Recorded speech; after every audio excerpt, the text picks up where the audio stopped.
So I was saved about 2 years ago from, atheism, and I have a pretty atheistic family.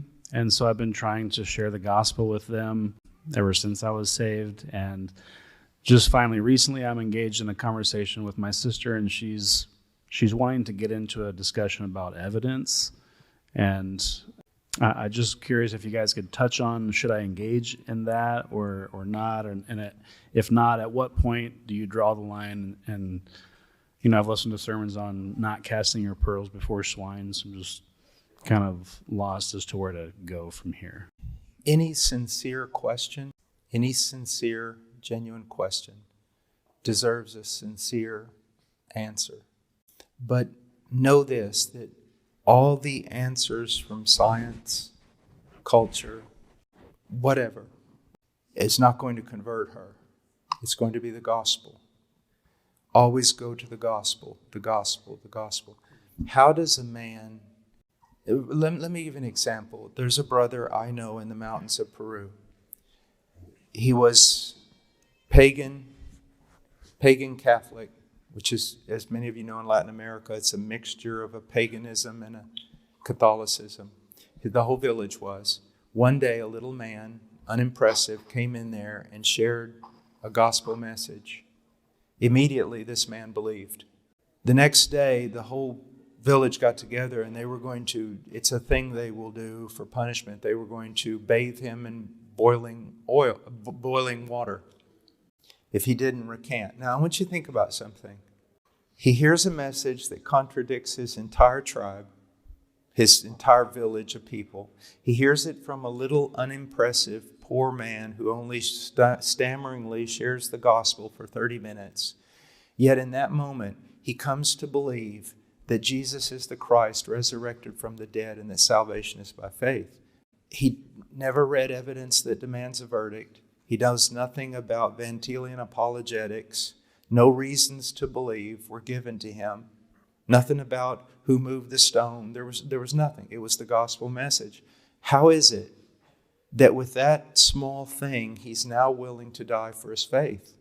I think John Calvin, one of his greatest contributions in theology was to answer that question using Scripture, that it was the work of the Spirit of God testifying to the truth of the message, illuminating his heart and regenerating him.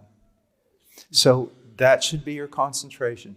Speaking forth the gospel, demonstrating the gospel to your family, which means if you try to share with them and they say no, do not badger them.